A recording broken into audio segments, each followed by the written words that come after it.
असारभित्रै बुढी गण्डकी आयोजनाको शिलान्यास हुने प्रधानमन्त्री प्रचण्डको भनाई।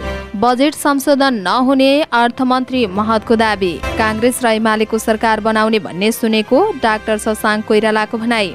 स्वास्थ्य बीमा कार्यक्रममा देखिएको कमी कमजोरी हटाउँदै लगिने स्वास्थ्य मन्त्रीको प्रतिबद्धता। काठमाडौँ महानगरपालिकाले माग्यो +2 को शुल्क विवरण। भारतीय संसद भवनमा राखिएको नक्सा राजनैतिक विषय नभएको भारतीय पक्षको आधिकारिक धारणा आइसकेको परराष्ट्र मन्त्रीको भनाई। पशुपतिमा राखेको जलारीको तौल 107 किलो 47 ग्राम। जिल्ला निर्वाचन कार्यालय सम्बन्धी निर्णय खारेज नभए प्रतिरोध गर्ने रासपाको चेतावनी। जलारी बारेमा सत्य तथ्य जानकारी गराउन देवेन्द्र पौडेलको माग। स्विमिङ पुलमा डुबेर एकजनाको ज्यान गयो।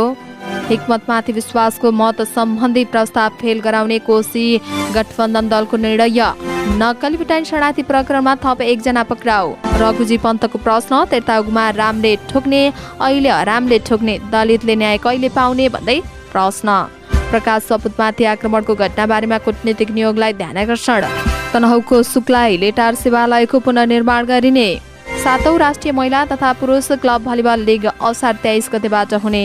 मेयरको चुनावमा कुकुर पनि उम्मेद्वार। गठबन्धन 5 वर्षसम्म केही हुनेवाला नरहेको प्रधानमन्त्री प्रचण्डको भनाई। पशुपति क्षेत्र विकास कोषको तत्कालीन सदस्य सचिव प्रदीप ढकाल विरुद्ध भ्रष्टाचारको मुद्दा। लागु औषधको प्रयोग नेपालमा समस्याको रूपमा देखा पर्दै आएको गृहमन्त्री श्रेष्ठको भनाई। नेपाली सेनाको संख्या कटौती गर्न आवश्यक नरहेको रक्षा मन्त्रीको दाबी। झोलामा गरिने विज्ञापनमा पनि काठमाडौँ महानगरले लगायो कर। सम्बन्धित भन्सार ऐन विरुद्ध भन्सार एजेन्ट प्रतिनिधिहरू आन्दोलित। काठमाडौँ जिल्ला अदालतका न्यायाधीश भट्टराईद्वारा पदबाट राजीनामा। राष्ट्रपति पौडेलको स्वास्थ्य अवस्था सामान्य। बजेट असन्तुलित भएकाले संसदलाई खुसी बनाउन नसकिएको मन्त्री किराँतीको भनाई। मेयर बालेन विरुद्धको मुद्दा हेर्न नभ्याइने सूचीमा। जलहरी प्रकरणको छानबिन गर्न संसदीय समिति बनाउन प्रदीप पौडेलको आह्वान। जलहरी विवादमा अनियमितता नभेटिएको प्रारम्भिक निष्कर्ष। भन्सार एजेन्ट प्रतिनिधि सङ्घ नेपालद्वारा 2 दिनदेखि भन्सार विभागमा धरना। विदेशी फिल्मको 15 दिन अगाडि सेन्सर गर्न आग्रह गर्दै मन्त्रालयलाई बोर्डको पत्र। र भारतको मणिपुरमा गृहयुद्धको जोखिम तत्काल समस्या नसुल्झिए भयावह अवस्था आउने चेतावनी। नमस्कार, अनलाइन समाचारमा यहाँलाई हार्दिक स्वागत छ। आज मिति 2080 साल असार महिनाको 12 गते मंगलबार। आज पनि हामी उपस्थित भइसकेका छौँ। देशभरका के भए सम्पूर्ण जानकारी लिएर हाम्रो भिडियोलाई अन्तिम समय हेर्नुहोला। अनि कस्तो लाग्छ त्यस्तै सल्लाह सुझाव अनि प्रतिक्रिया तल कमेन्ट बक्समा कमेन्ट गर्न सक्नुहुनेछ। अब समाचार विस्तारमा। प्रधानमन्त्री पुष्पकमल दाहाल प्रचण्डले बुढी गण्डकी जलविद्युत आयोजनाको यही असारभित्र नै शिलान्यास गर्ने तयारी भइरहेको बताउनु भएको छ। उक्त आयोजनाको निर्माण प्रक्रिया अगाडि बढाउने विषयमा पटक पटक प्रतिबद्धता जनाएको स्मरण गर्दै प्रधानमन्त्री प्रचण्डले आयोजनाको मोडालिटीका विषयमा सहमति भइसकेको र आवश्यक प्रक्रिया छिट्टै सुरु हुने जानकारी दिनुभएको हो। उहाँले आयोजनाको कार्यालय स्थापना र निर्माण प्रक्रियाको शिलान्यास असारभित्रै गर्ने प्रतिबद्धता व्यक्त गर्दै भन्नुभयो, हिजो मात्रै प्राधिकरणका कर्मचारी निर्देशकलाई 1 हप्ताभित्र आयोजनाको कार्यालय स्थापना तथा शिलान्यासको व्यवस्था मिलाउन निर्देशन दिएको छु। धादिङको गजुरीमा आदर्श बहुमुखी क्याम्पसको सोमबार भवन समुद्घाटन कार्यक्रमका क्रममा बोल्दै प्रधानमन्त्री प्रचण्डले राष्ट्रिय गौरवको आयोजनाको रूपमा रहेको बुढी गण्डकी निर्माण महत्त्वपूर्ण रहेको बताउनुभयो।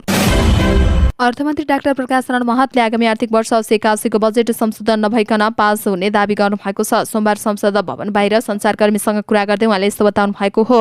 उहाँले बजेट असार 13 गते कुनै पनि संशोधन बिना पास हुने बताउनु भएको छ। उहाँले आफूले बजेट ल्याउँदा सीमित स्रोत साधनलाई मध्यनजर गरेर ल्याएको भन्दै उहाँले आजको वास्तविकतामा बजेट आएको बताउनुभयो। उहाँले बजेटमा समानता भएन भन्ने सांसदहरूको भनाई आफूले मागे अनुसारको नआएको भन्नेमा मात्रै सीमित रहेको बताउनुभयो। उहाँले बजेटको सीमाभित्र रहेर सम्बोधन गर्नुपर्ने ठाउँमा सम्बोधन हुने पनि बताउनुभयो।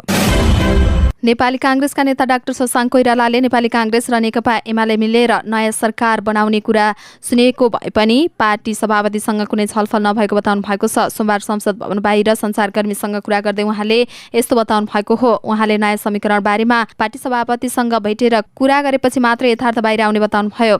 उहाँले पार्टी सभापति शेरबहादुर देउवा हुन्जेलसम्म पार्टीबाट अर्को कोही व्यक्ति प्रधानमन्त्री बन्न नसक्ने स्पष्ट पार्नुभयो। उहाँले 15औं महाधिवेशन पछि मात्रै कांग्रेसबाट सरकारको नेतृत्व कसले गर्छ भन्ने कुरा टुङ्गो लाग्ने बताउनु भयो। उहाँले 15औं महाधिवेशनमा आफूलाई सभापतिमा देख्ने सम्भावना बलियो रहेको पनि बताउनु भयो। स्वास्थ्य तथा जनसङ्ख्या मन्त्री मोहनबहादुर बस्नेतले स्वास्थ्य बीमा कार्यक्रममा देखिएका कमी कमजोरीहरूलाई सुधार गर्दै लैजाने प्रतिबद्धता व्यक्त गर्नुभएको छ। मन्त्री बस्नेतले निजी क्षेत्रका कतिपय अस्पतालहरूले नवीकरण समेत नगरेका कारण ती अस्पतालमा स्वास्थ्य बीमा कार्यक्रम सञ्चालन गर्न नसकिएको स्पष्ट पार्नुभयो। सोमबार प्रतिनिधि सभा बैठकमा स्वास्थ्य तथा जनसङ्ख्या मन्त्रालयको विनियोजित शीर्षकमाथिको संसदले उठाएको प्रश्नको जवाब दिने क्रममा उहाँले सो प्रश्न पार्नु भएको हो। मन्त्री बस्नेतले यो कार्यक्रममा देखिएका कमी कमजोरीलाई हटाउने गरी कार्ययोजनाहरू बनाउने काम भइरहेको समेत बताउनुभयो। काठमाडौँ महानगरपालिकाले आफ्नो वाताहतका निजी विद्यालयहरूको शुल्क नियमन गर्ने भएको छ। महानगरभित्र पर्ने निजी विद्यालयहरूलाई पत्रचार गर्दै महानगरले कक्षा 11 र 12+2मा नयाँ शैक्षिक सत्र 2080-81 लागि लिने शुल्क विवरण बुझाउन निर्देशन दिएको हो। महानगरको तथ्याङ्क अनुसार महानगरभित्र 520वटा निजी विद्यालय सञ्चालित रहेका छन्। 5 असारमा सबै विद्यालयहरूलाई पत्रचार गर्दै महानगरले असार मसान्तरभित्र सो विवरण पठाउन भनेको छ। विद्यालयले के शीर्षकमा के कति शुल्क लिने महानगरको शिक्षा ऐन 2075 को दफा 27(9) बमोजिम पेश गर्नुहोला महानगरले भनेको छ।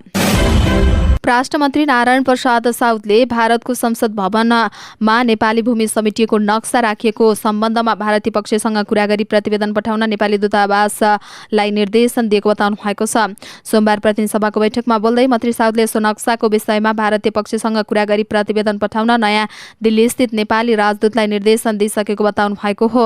उहाँले यसप्रति नेपाल सरकारको ध्यानकर्षण भएको भन्दै नक्साको विषय राजनैतिक विषय नभएको भनी भारतीय सरकारको विदेश मन्त्रीबाट आधिकारिक धारणा समेत आइसकेको बताउनुभयो। उहाँले देशको सार्वभौम सत्ता, राष्ट्रिय अखण्डता, स्वतन्त्रता र अन्तर्राष्ट्रिय सीमाको कुनै पनि आँच आउन नदिन र नेपालको 1 इन्च पनि जमिन पनि अतिक्रमण हुन नदिन सरकार प्रतिबद्ध रहेको स्पष्ट पार्नुभयो। पशुपतिमा राखिएको सुनको जलाहारीको तौल 107 किलो 47 ग्राम रहेको खुलेको छ। अख्तियार दुरुपयोग अनुसन्धान आयोगको टोलीले जलाहारी झिकेर जोग्दा उक्त तौल रहेको पाइएको हो। उक्त सुन जोग्दा 107 किलो 47 ग्राम रहेको स्रोतले जनाएको छ। सुन जोख्नका लागि आइतबार पशुपति क्षेत्र खाली गराइएको थियो। नेपाली सेना परिचालन गरेर सुन जोखिएको हो। जलाहारी जोखेका बेलामा भक्तजनलाई मन्दिर दर्शनका लागि रोक समेत लगाइएको थियो। गुणस्तर तथा नापतोल विभाग, पुरातात्विक विभाग, सुनचाँदी व्यवसायी महासङ्घका प्रतिनिधि पशुपति पुगेर जलाहारी जोखेका हुन्। जलाहारी जोख्ने ठाउँमा सीसीटीभी जडान समेत गरिएको थियो।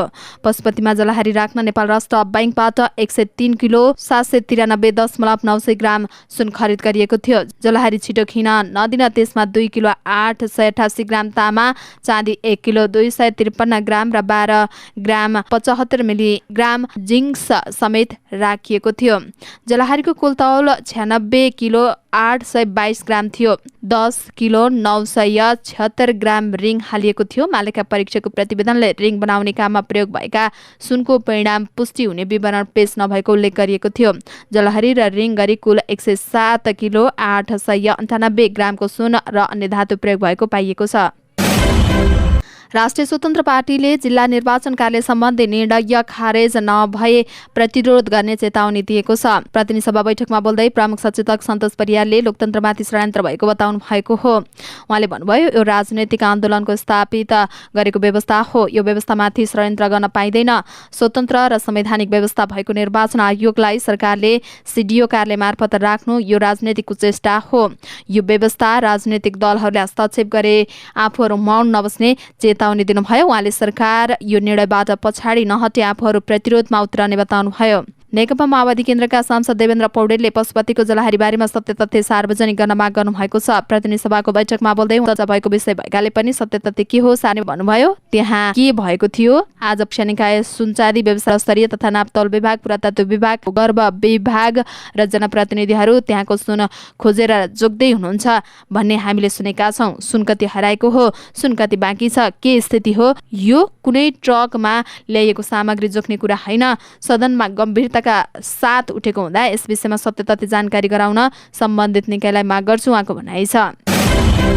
काठमाडौँको कागेश्वरी मनोहरा नगरपालिका 7 को शुभश्री बैंक्वेटको स्विमिङ पुलमा डुबेर एकजनाको ज्यान गएको छ। जिल्ला प्रहरी परिसर काठमाडौँका एसपी सीताराम रिजालका अनुसार शनिबार 3:30 बजे पौडी खेल्ने क्रममा डुबेर मूलपानीका 19 वर्षका प्रवास अधिकारी गम्भीर घाइते भएका थिए। तत्काल उद्धार गरेर उपचारका लागि मदरल्यान्ड अस्पताल लगिएकोमा थप उपचारका लागि सिभिल अस्पताल रिफर गरिएको थियो। मानेश्वर स्थित सिभिल अस्पतालमा उपचारकै क्रममा 4:45 उनको मृत्यु भएको जनाइएको छ। कोशी प्रदेश आह्वान भएसँगै विपक्षी गठबन्धनको बैठक बसेको छ। विश्वासको मत लिने प्रायोजनका लागि कोशी प्रदेशको तेस्रो अधिवेशन असार 14 गतेका लागि आह्वान भएपछि गठबन्धनका नेता छलफलमा जुटेका हुन्। विराटनगरमा बसेको गठबन्धन दलको बैठकले कोशी प्रदेशका मुख्यमन्त्री हिक्मत कार्कीको विश्वासको मत सम्बन्धी प्रस्ताव फेल गराउने निर्णय गरेको छ। नेपाली कांग्रेस, नेकपा माओवादी केन्द्र, नेकपा एकीकृत समाजवादी र जनता समाजवादी पार्टी जसपाका कोशी प्रदेश संसदीय दलका नेता, प्रमुख सचेतक, सांसद तथा पार्टी नेतृत्वको संयुक्त बैठक बसेको हो। बैठकमा कांग्रेसका कोशी प्रदेश संसदीय दलका नेता उद्धव थापा, प्रमुख सचेतक भूपेन्द्र राई, सांसद केदार कार्की, केन्द्रीय कांग्रेसका सदस्य प्रदीप सुनुवार, नेकपा माओवादी केन्द्रका संसदीय दलका नेता इन्द्र बहादुर आङबो, सांसद जीवन आचार्य र जसपा संसदीय दलका नेता निर्मला लिम्बू लगायतका थिए। नक्कली भुटान शरणार्थी प्रकरणमा थप एकजना पक्राउ परेका छन्। पक्राउ पर्नेमा आशिष बुढाथोकी रहेको काठमाडौँ प्रहरी परिसरका एसएसपी दानबहादुर कार्कीले जानकारी दिनुभयो। उहाँका अनुसार बुढाथोकीलाई काठमाडौँको गल्फुटारबाट पक्राउ गरिएको हो। उनको खाता प्रयोग भएको देखिएकाले उनलाई अनुसन्धानका दायरामा ल्याइएको एसएसपी कार्कीले बताउनुभयो। उनको खातामा ट्रान्जक्सन भएको देखिएको छ, त्यसैले उनलाई पक्राउ गरिएको हो उनको भनाइरहेको छ। यस प्रकरणमा अहिलेसम्म 18 जना पक्राउ परेका छन्। तीमध्ये 2 जना बाहेक 16 जनालाई काठमाडौँ जिल्ला अदालतले थुनामा पठाउन आदेश दिएको छ। न्यायाधीश प्रेम प्रसाद न्यौपानेको इजलासमा टङ्क गुरुङलाई 10 लाख, लक्ष्मी महर्जनलाई 5 लाख तरौटीमा छाड्न आदेश दिएको थियो। पूर्व प्रधानमन्त्री टोपबहादुर रायमाझी, पूर्व गृहमन्त्री बालकृष्ण खाँड, पूर्व गृह सचिव टेकनारायण पाण्डे सहित 16 जनाको हकमा थुनामै राखेर अनुसन्धान गर्न आदेश दिएको हो। यद्यपि गुरुङ र महर्जनलाई पनि सम्पत्ति शुद्धिकरणको जिम्मा लगाइएको छ। नेकपा एमालेका सांसद रघुजी पन्तले त्रेतायुगमा तपस्याकै कारण सम्भुक मारे जस्तै अहिले प्रेम गरेकै कारण दलित मारिने र जेल जानुपर्ने अवस्था रहेको बताउनु भएको छ। सोमबार प्रतिनिधि सभाको बैठकमा समय लिएर बोल्दै सांसद पन्तले सप्तरीमा गैर दलितसँग प्रेम गरेकै कारण दलित युवक जेल जानुपर्ने अवस्थाको अन्त्य गर्नुपर्ने सरकारको ध्यानकर्षण गराउनु भएको हो।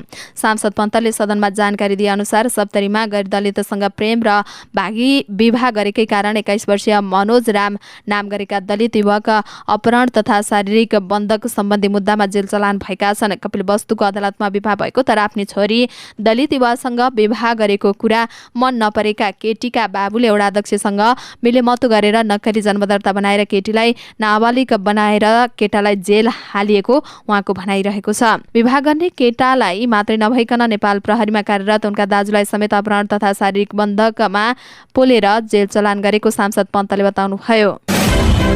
गायक प्रकाश सपुतमाथि रोमानियाको कन्सर्टमा भएको आक्रमणको घटनाप्रति राष्ट्रिय लोक तथा दोहोरी गीत प्रतिष्ठानले भर्त्सना गरेको छ। अध्यक्ष रीता थापा मगरले सोमबार विज्ञप्ति जारी गर्दै घटनालाई लिएर देश स्थित कूटनीतिक नियोग र प्रतिष्ठानको युरोप शाखामा समेत ध्यानकर्षण गराएको जानकारी दिनुभयो। संस्थाका सचिव समेत रहेका गायक सपुतमाथि गीत गाउने क्रममा भएको बोतल प्रहारको घटनाप्रति गम्भीर ध्यानकर्षण भएको जनाइएको छ। यस्ता घटनाले कलाकारको मनोबल गिर्नुका साथै नेपाली दाजुभाइबाट हुने यस्ता अविच्छिन्नित क्रियाकलापहरूले सबै नेपाली कलाकारको मन दुखेको छ। विज्ञप्तिमा उल्लेख छ, संस्थाले दोषीमाथि कडाभन्दा कडा कारबाहीको माग गर्दै घटनालाई दोहोरिन नदिनका लागि आयोजकलाई समेत आग्रह गरेको छ। नेपाली समयअनुसार सोमबार बिहान युरोपेली मुलुक रोमानियामा नेपाली समुदायले आयोजना गरेको सांस्कृतिक कार्यक्रमको क्रममा सपुतमाथि दर्शक दीर्घाबाट बियरको बोतल प्रहार भएको थियो। यो घटनामा सपुतको अनुहारमा सामान्य चोट लागेको छ। आधा घण्टा कार्यक्रम बिथोलिएको र त्यसपछि कार्यक्रम सुचारू भएको जनाइएको छ। याद नेपाली म्युजिकल फेस्टिभल भाग 2 मा नाम दिएको उक्त कार्यक्रमको घटनाका दोषीलाई तत्कालै आयोजकले नियन्त्रणमा लिएका थिए। उक्त कार्यक्रममा गायिका प्रीति आले समेत सहभागी थिइन्। यो घटनालाई लिएर नेपाली सङ्गीतकर्मीले आपत्ति समेत व्यक्त गरेका छन्। तनहुँको शुक्ला गण्डकी नगरपालिका 8 स्थित सेती नदी किनारमा रहेको पुरातात्विक महत्त्व बोकेको शुक्ला हिलेटार शिवालय क्षेत्रको पुनर्निर्माण गर्ने भएको छ। धार्मिक तथा ऐतिहासिक स्थल पुनर्निर्माणको पर्खाइमा रहेको छ। धार्मिक, पर्यटकीय तथा साधना स्थलको रूपमा विकास गर्न सकिने भए पनि अहिले भत्किएका संरचनाहरू पुनर्निर्माण नहुँदा उपयोगविहीन बनेका छन्। करिब 2030 सालमा गङ्गा नजिकै रहेको उक्त पवित्र क्षेत्रको विशाल शिवालयमा ब्रह्मचारीले साधना गरेको र गङ्गा तटमा घुम्दै जाँदा महादेव भेटी दुधेश्वरनाथ महादेव नामकरण गरी मन्दिर निर्माण गरेसँगै धार्मिक आस्था बोकेको व्यक्तिहरूले दर्शन गर्ने क्रम बिस्तारै बढ्न थालेको थियो। सोही अनुरूप शिव पञ्चायनको रूपमा दुर्गा, विष्णु, सूर्यनारायण मन्दिर, गणेश मन्दिर क्रमशः निर्माण गरी पूजा आर्चना गर्ने क्रम बढेको र अन्य व्यक्तिहरू कुटी निर्माण गरी केही सङ्ख्यामा आफ्नो परिवारसहित आएर साधना गर्ने क्रम बढ्दै गएको थियो। 2062 सालसम्म विभिन्न कर्मकाण्ड, एकादशीमा तोरण तान्ने तथा अत्यन्तै आध्यात्मिक आध्यात्मिक महत्त्वपूर्ण ठाउँ भए पनि अहिले भने जीर्ण अवस्थामा रहेको छ। एकादशीमा तोरण तान्ने प्रचलन अहिले पनि कायमै रहे पनि अन्य धार्मिक कार्यहरू भने हिजो आज भएका छैनन्। करिब 9 रोपनी क्षेत्रफलमा फैलिएको उक्त क्षेत्रको पुनर्निर्माण गर्ने उद्देश्यका साथ समिति गठन गरिएको छ। समितिका योजनाहरू स्थानीय जनप्रतिनिधि, प्रदेश सरकार तथा तिनै तहको सरकारसँग बजेट माग गरिएको अध्यक्ष परशुराम भण्डारीले बताउनुभयो। हालसम्म बजेट कहीँ कतैबाट प्राप्त भएको छैन, तर सहयोग गर्ने प्रतिबद्धता भने आफूहरूलाई आएकाले काम पूर्ण हुनेमा विश्वस्त रहेको भण्डारीको भनाइ छ। सो स्थानलाई 3 भागमा विभाजन गरिएको छ। पहिलो खण्डमा मन्दिर क्षेत्र, जहाँ शिव मन्दिर, शिवालय, शिला, 108 शिवलिङ्ग, यज्ञ स्थान, हवन कुण्ड बनाइनेछ। दोस्रो खण्डमा रिटेनिङ वाल, हल, साधु सन्तका लागि आवास गृह, सचिवालय निर्माण गरिनेछ भने तेस्रो खण्डमा व्यापारिक सटरहरू निर्माण गर्ने योजना रहेको उपाध्यक्ष दीपक छेत्रीले जानकारी दिनुभयो। 7औं प्रधानमन्त्री कप एनबिए राष्ट्रिय महिला तथा पुरुष क्लब भलिबल लिग आगामी असार तेस्रो सातादेखि सुरु हुने भएको छ। नेपाल भलिबल संघको आयोजनामा आगामी असार 23 देखि 30 गतेसम्म पुरुष तथा महिला भलिबल क्लब लिग हुने भएको हो। यसै संस्करणदेखि प्रतियोगितामा प्रधानमन्त्री कप नाम राखिएको छ। संघले सोमबार एक कार्यक्रमको आयोजना गर्दै प्रतियोगिता बारेमा जानकारी दिएको हो। भलिबल च्याम्पियनसिपमा पुरुषतर्फ 8 र महिला टोलीमा 6 जनाले प्रतिस्पर्धा गर्दैछन्। 5 महिना अगाडि सम्पन्न क्लब भलिबल च्याम्पियनसिपबाट छनौट भएको टोलीले क्लब भलिबल लिगमा खेल्न पाउनेछ। क्यानाडाको टोरन्टोमा हुन गइरहेको चुनावमा कुकुर पनि उम्मेद्वार बनेको छ। मेयर पदका लागि 120 जनाको उम्मेदवारी परेकोमा मोली नामको कुकुरले पनि उम्मेदवारी दिएको बीबीसी हिन्दीले जनाएको छ। मोलीका मालिक टप्सी हिप्सले सडकमा पोखिने नुनको विरुद्धमा कुकुरलाई मेयरको उम्मेदवार बनाएको बताएका छन्। जाडोको समयमा हिउँ पगाल्न प्रयोग गरिने ठूलो मात्राको नुनले कुकुरको खुट्टामा गम्भीर असर गर्ने र यसको बारेमा आवाज उठाउँदा सुनाइ नभएपछि कुकुरलाई नै मेयरको उम्मेदवार बनाएको टप्सीले बताएको छ। मोलीको तर्फबाट मलिक टप्सीले चुनाव जितेकोमा सस्तो आवाज, ठूला व्यवसायीहरूमा कर वृद्धि, घर र कार्यालयहरू तताउनका लागि प्रयोग गरिने जीवाश्म इन्धन प्रणालीमा प्रतिबन्ध लगायतका प्रतिबद्धता जनाइएको छ। प्रधानमन्त्री पुष्पकमल दाहाल प्रचण्डले अहिलेको सत्तारूढ गठबन्धन 5 वर्षसम्म पनि निरन्तर रहने बताउनु भएको छ। सोमबार धादिङको गजुरीमा आयोजित कार्यक्रममा उहाँले सत्तारूढ गठबन्धनका नेता र प्रतिपक्षी दलसँग पनि भएको कुराकानीका आधारमा आफू गठबन्धन 5 वर्षसम्म टिक्ने कुरामा विश्वस्त रहेको बताउनु भएको हो। अहिले कता कता यो सरकारको आयु कति हो भन्ने पनि मिडियाहरूमा हुने नहुने तपाईहरूले हेर्नुभयो होला, सुन्नुभयो होला। प्रधानमन्त्री प्रचण्डले भन्नुभयो, लगातार गठबन्धनमा भएको बैठक र प्रतिपक्षसँग भएको बैठकका आधारमा पनि म के भन्न सक्छु भने 5 वर्ष यो गठबन्धन केही हुनेवाला छैन। प्रधानमन्त्री प्रचण्डले आफ्नो भारत भ्रमण ऐतिहासिक नै भएको दावी गर्नुभयो। 10 वर्षमा 10,000 मेगावाट बिजुली किन्ने सहमति, भारत, बङ्गलादेश र नेपाल बीच विद्युतीय व्यापार गर्ने सहमति, सीमा समस्या समाधान गर्नका लागि नरेन्द्र मोदीजीको कमिटमेन्ट र अन्य थुप्रै विकासका परियोजनाहरू महत्त्वपूर्ण भएका छन्। मलाई गर्व छ, उहाँले भन्नुभयो। नेपालमा धेरै राम्रो भएको नरुचाउने र नकारात्मक मानसिकता रहेको भन्दै प्रधानमन्त्री प्रचण्डले आफूले मानिसहरूले के भन्छन् भन्ने विषयमा ध्यान दिनै छाडेको बताउनुभयो। अख्तियार दुरुपयोग अनुसन्धान आयोगले पशुपति क्षेत्र विकास कोषका तत्कालीन सदस्य सचिव डाक्टर प्रदीप ढकाल विरुद्ध गैर कानुनी सम्पत्ति आर्जनको अभियोगमा भ्रष्टाचारको मुद्दा दर्ता गरेको छ। सोमबार विशेष अदालतमा ढकाल विरुद्ध भ्रष्टाचारको मुद्दा दायर गरेको अख्तियारका प्रवक्ता भोलादारले जानकारी दिनुभयो। अख्तियार दुरुपयोग अनुसन्धान आयोगले उनीमाथि 1,44,11,000 रुपियाँ स्रोत नखुलेको सम्पत्ति आर्जन गरेको अभियोगमा मुद्दा दर्ता गरेको हो। उनी 2074 साउन 32 देखि 2079 साल जेठ 30 गतेसम्म कोषको सदस्य रहेका थिए। अख्तियारले यही अवधिमा उनले आय आर्जन गरेको सम्पत्तिमाथि अनुसन्धान गरेको जनाएको छ। पशुपति क्षेत्र विकास कोषको सदस्य सचिव भएपछि ढकालको र परिवारको बैंक खातामा अख्तियारले अनुसन्धान गरेको थियो। वैध रूपमा 6,39,00,000 रुपियाँ आर्जन गरेका उनको 7,74,00,000 रुपियाँ सम्पत्ति जोडिएको देखिएको भन्दै अख्तियारले उनीमाथि 1,44,00,000 रुपियाँ बिगो माग दाबी गरी भ्रष्टाचार मुद्दा दायर गरेको छ। उपप्रधान एवं गृहमन्त्री नारायण श्रेष्ठले लागू औषध नियन्त्रण सम्बन्धी राष्ट्रिय नीति तथा रणनीतिक र कानुनले अंगीकार गरेका कार्यक्रमको सफल कार्यान्वयन गर्न सबै पक्षबाट इमानदार प्रयासको आवश्यकता रहेको बताउनु भएको छ। सोमबार लागू औषध दुरुपयोग तथा अवैध औषधोपचार विरुद्धको अन्तर्राष्ट्रिय दिवसमा आयोजित कार्यक्रमलाई सम्बोधन गर्दै उहाँले यस्तो बताउनु भएको हो। उहाँले लागू औषधको प्रयोग नेपालमा पनि समस्याको रूपमा देखा परेको भन्दै गाँजा, चरेस, अफिम, हेरोइन जस्ता निषेधित पदार्थ र कोकिन लगायतका तोकिएका नियन्त्रित पदार्थ लागु औषधका रूपमा प्रयोग गर्न गरेको पाइएको बताउनुभयो। उहाँले लागु औषधका प्रयोगकर्ता बन्नु, अपराधको दर बढ्दै जानु, लागु औषधको अवैध कारोबार बढ्नु चिन्ताको विषय रहेको बताउनुभयो। उहाँले नेपालमा लागु औषध सेवनकर्ता 20 देखि 29 वर्ष उमेर समूहको संख्या बढी प्रभावित भएको तथ्याङ्कले देखाएको बताउनुभयो। उहाँले विकासका सम्भाग र भविष्यका उत्पादनशील युवा जनशक्ति दुर्व्यसनमा फस्दा व्यक्ति, स्वयं, परिवार, समाज र राष्ट्रका लागि हानिकारक हुने बताउनुभयो। उपप्रधान एवं रक्षा मन्त्री पूर्णबहादुर खड्काले नेपाली सेनाको संख्या कटौती गर्न उपयुक्त नहुने बताउनु भएको छ। सोमबार प्रतिनिधि सभाको बैठकमा रक्षा मन्त्रालयको विनियोजन शीर्षकमाथि सांसदले उठाएको प्रश्नको जवाब दिने क्रममा उहाँले बहुप्राकृतिक जिम्मेवारीलाई हेर्दा नेपाली सेनाको संख्या कायमै राखेर अगाडि बढ्न सान्दर्भिक हुने बताउनु भएको हो। उपप्रधानमन्त्री खड्काले नेपाली सेना संविधानप्रति प्रतिबद्ध संगठन भएको र यसले पनि आफ्नो जिम्मेवारी सोही अनुसार निर्वाह गरिरहेको स्पष्ट पार्नुभयो। काठमाडौँ महानगरपालिकाभित्र झोलामा गरिने विज्ञापनमा अब कर लाग्ने भएको छ। काठमाडौँ महानगरपालिकाले सार्वजनिक गरेको आगामी आर्थिक वर्ष 80-81 को आर्थिक ऐन अनुसार झोलामा गरिने विज्ञापनमा वार्षिक 100 रुपियाँ प्रतिकोटाका दरले विज्ञापन कर लाग्ने भएको छ। व्यवसाय दर्तासँगै ओडामा बुझाउने प्रावधान महानगरपालिकाले ल्याएको छ। यसका साथै सार्वजनिक स्थानबाट नदेखिने मल, चलचित्र भवन लगायतका व्यवसायिक भवनभित्र विज्ञापन प्रचार प्रसारका लागि राखिएको विज्ञापन सामग्रीमा प्रति वर्ग फुट 500 का दरले विज्ञापन कर लाग्ने भएको छ। धातु वा सिमेन्टबाट बनेको अक्षरबाट लेखिएको परिचय पाटीमा समेत अब वार्षिक 1000 रुपियाँका दरले विज्ञापन कर लाग्ने भएको छ। परिचय पाटी बाहेकका विज्ञापन सामग्री राख्न महानगरपालिकाले तोकेको स्थानमा मात्रै स्वीकृति दिने भएको हो।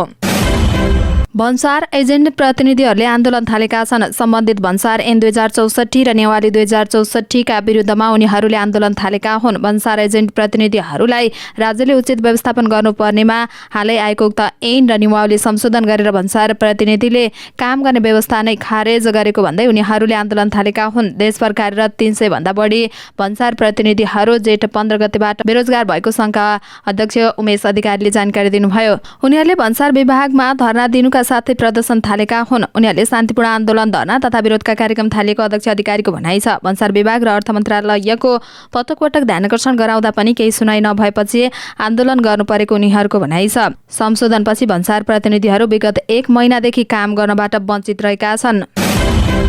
काठमाडौँ जिल्ला अदालतका न्यायाधीश डाक्टर श्रीकृष्ण भट्टराईले पदबाट राजीनामा दिनुभएको छ। आफूले गैर कानुनी र नैतिक रूपमा प्रश्न उठाएको व्यक्ति प्रधान न्यायाधीश भएको भन्दै उहाँले प्रधान न्यायाधीश हरिकृष्ण कार्कीको मातहतमा बस्न असहज हुने भन्दै भट्टराईले सोमबार राजीनामा दिनुभएको हो। उहाँले न्यायाधीश नियुक्तिको प्रक्रियाप्रति असन्तुष्ट व्यक्त गर्दै राजनीतिक पार्टीका मानिसहरू न्याय परिषदमा नियुक्त हुने गरेको आरोप लगाउनुभयो। उहाँले न्याय परिषदले न्यायाधीशमा राजनीतिक मानिसहरूलाई अपारदर्शी ढङ्गबाट भर्ती गरिदिएपछि न्यायाधीशहरूको भविष्य नै अन्धकार भएको बताउनुभयो। उहाँले राजनीतिक मानिसहरू पदमा आए र राजनीतिक आस्थाको लागि न्याय क्षेत्रमा काम गर्ने स्थिति देखिएको भन्दै आपत्ति जनाउनुभयो। प्रधान न्यायाधीश कार्की प्रधान न्यायाधीश हुनु पूर्व नै संसदीय समितिमा आफूले उजुरी हाले पनि संसदीय सुनाई समितिले विवेक प्रयोग गर्न नसकेको बताउनुभयो। राष्ट्रपति रामचन्द्र पौडेलको स्वास्थ्य अवस्था सामान्य रहेको छ। गएको शनिबारबाट महाराजगञ्ज स्थित मनमोहन कार्डियोथेरासिस भास्कुलर तथा ट्रान्सप्लान्ट सेन्टरमा उपचार गरिरहेका राष्ट्रपति पौडेलको स्वास्थ्य अवस्था सामान्य रहेको अस्पतालका निर्देशक प्राध्यापक डाक्टर रत्नमाडी गजुरेलले जानकारी दिनुभयो। डाक्टरको टोलीले राष्ट्रपति पौडेलको आवश्यक नियमित परीक्षण गरिरहेको निर्देशक गजुरेलले निकाल्नु भएको विज्ञप्तिमा उल्लेख छ। संस्कृत पर्यटन तथा नागरिक उड्डयन मन्त्री सुदन किराँतीले आर्थिक वर्ष 80-81 को बजेट असन्तुलित भएको बताउनु भएको छ। सोमबार प्रतिनिधि सभा बैठकमा बोल्दै मन्त्री किराँतीले आर्थिक वर्ष 80-81 को बजेट असन्तुलित हुन गएको बताउनु भएको हो। उहाँले बजेट असन्तुलित भएकोमा माफी समेत माग्नुभयो।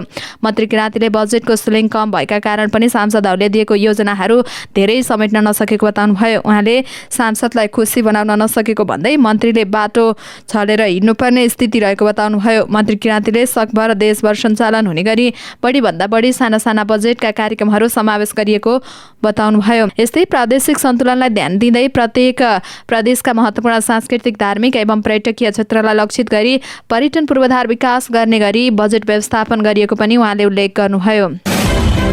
काठमाडौँ महानगरपालिकाका मेयर बालेन शाह बालेन्द्र विरुद्ध सर्वोच्च अदालतमा दायर मुद्दामा सोमबार पनि हेर्न नभ्याइने सूचीमा परेको छ। न्यायाधीश प्रकाश कुमार ढुङ्गालको एकल इजलासमा सुनाइका लागि पेशी तोकिए पनि हेर्न नभ्याइने सूचीमा परेको हो।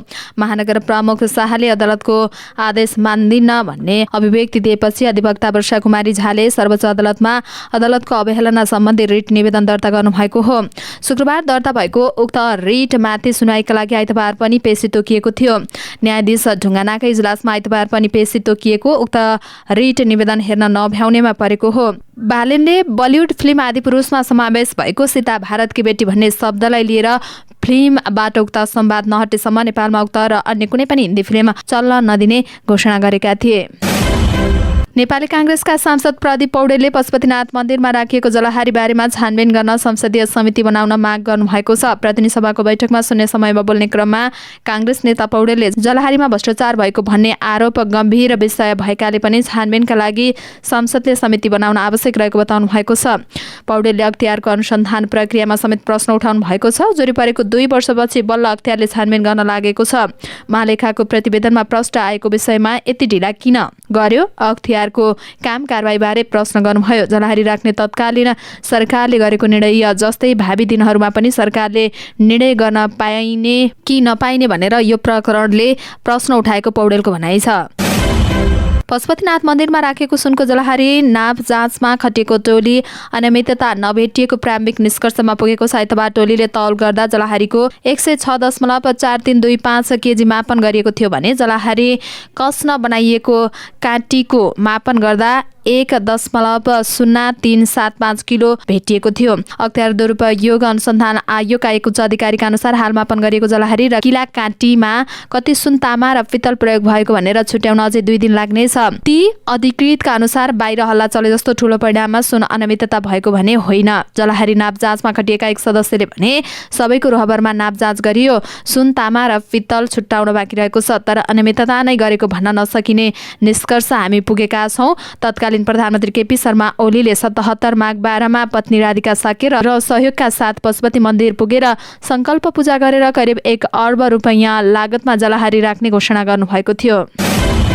भन्सार एजेन्ट प्रतिनिधि सङ्घ नेपालद्वारा 2 दिनदेखि भन्सार विधामा धरना गरेका छन्। आइतबारदेखि त्रिपुरेश्वर स्थित भन्सार विभाग अगाडि संशोधित भन्सार ऐन 2064 को नेवाली 64ले भन्सार प्रतिनिधिले काम गर्न गरेको व्यवस्था नै खारेज गरेको भन्दै धरनामा बसेका हुन्। भन्सार एजेन्ट प्रतिनिधि सङ्घका प्रतिनिधिहरूले भन्सार एजेन्ट प्रतिनिधिहरूलाई राज्यले उचित व्यवस्थापन गर्नुपर्नेमा उल्टो व्यवस्था खारेज गरेको भन्दै आन्दोलन तथा धरना दिनु परेको बताएका छन्। देशभर कार्यरत 300 भन्दा बढी भन्सार प्रतिनिधिहरू जेठ 15 गतेबाट बेरोजगार भएको भन्दै भन्सार प्रतिनिधिले काम गरेको व्यवस्था कायम गर्न माग गरेका छन्। भन्सार एजेन्ट प्रतिनिधि सङ्घ नेपालद्वारा आयोजित धरनाका संयोजक खड्कबहादुर कार्कीले सरकारले आगामी आर्थिक वर्षको बजेटमा भन्सार ऐन संशोधन गर्दा 300 जनाको रोजगारी खोजिएको बताउनुभयो। नेपालमा विदेशी फिल्मको सेन्सर जाँच पास प्रदर्शनको 15 दिन अगाडि गर्ने व्यवस्था गर्न आग्रह गर्दै चलचित्र विकास बोर्डले सञ्चार तथा सूचना प्रविधि मन्त्रालयलाई पत्र लेखेको छ। बोर्डका अध्यक्ष भुवन केसीले असार 7 गते पठाएको पत्रमा राष्ट्र, राष्ट्रियता, संस्कृति लगायतका विषयको गम्भीरतालाई मध्यनजर गरी उक्त व्यवस्था गर्न आग्रह गर्नुभएको हो। बोर्डका सदस्य सचिव टङ्क महतले पनि उक्त प्रेषित पत्रबारेमा जानकारी दिनुभएको हो। भारतीय फिल्म आदिपुरुषलाई लिएर नेपालमा विवाद चलिरहँदा बोर्डले मन्त्रालयलाई पत्रचार गरेको छ। सेन्सर बोर्डका अध्यक्ष तथा मन्त्रालयका प्रवक्ता नेत्रप्रसाद सुवेदीले पनि मन्त्रालयमा पत्र आइपुगेको बताउनुभयो। यो पत्र बारेमा बोर्ड र मन्त्रालय सरकार होलासँग छलफल गरेर चाँडै नै टुङ्गोमा पुग्ने बताइएको छ। यस्तो कुरामा पनि व्यापारको कुरा जोडिएको हुन्छ। 5 दिनसम्म ठिकै हो, तर 15 दिनको म्याद राख्नु कति उचित छ भन्ने बारेमा छलफल गरेर टुङ्गोमा पुग्छौँ, उहाँको भनाइ छ। भारतको मणिपुर राज्यमा गृहयुद्धको जोखिम बढेको छ। 2.5 महिनादेखि साम्प्रदायिक हिंसाबाट गुज्रिरहेको मणिपुरमा पछिल्ला घटनाक्रमले गृहयुद्धको जोखिम बढेको सुरक्षा विश्लेषकलाई उद्धृत गर्दै बीबीसीले जनाएको छ। लिबिया, लेबनान, नाइजेरिया, सिरिया लगायतका देशमा जस्तै जुनसुकै बेला पनि नागरिकहरूको जनधनको क्षति पुग्ने जोखिम मणिपुरमा बढेको छ। मणिपुरका बहुसंख्यक मैतेई समुदाय र कुकी समुदाय बीच भएका भिडन्तहरूमा 100 जना भन्दा धेरैको ज्यान गएको छ भने 400 जना भन्दा धेरै घाइते भएका छन्। 350 वटा आश्रय स्थलमा 60,000 विस्थापितहरू कष्टकर जीवन बिताइरहेका छन्। राज्यमा 40,000 सुरक्षाकर्मी परिचालन गरिएको भए पनि हिंसाका घटनाहरू रोकिएका छैनन्। लडाईँ गरिरहेका दुई समूहबीच अविश्वासको तह बढ्दै गएको छ।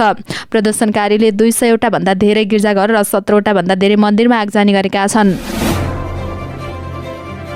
हवस् त दर्शक महानुभावहरू, आजका मुख्य समाचारहरू यति नै। हामीले प्रस्तुत गरेका विषयहरूप्रति तपाईँको धारणा के छ तल कमेन्ट बक्समा उल्लेख गर्नुहोला। साथै तपाईँलाई लागेका कुरा कुनै विषय उठाइदिए हुन्थ्यो जस्तो लाग्छ अथवा कुनै पनि विषयमा समाचार दिन छुटाएका छौँ हामीले भने तपाईँ हामीलाई हाम्रो फेसबुक पेजमा गएर मेसेज गर्न सक्नुहुनेछ अथवा तल कमेन्ट बक्समा कमेन्ट पनि गर्न सक्नुहुनेछ।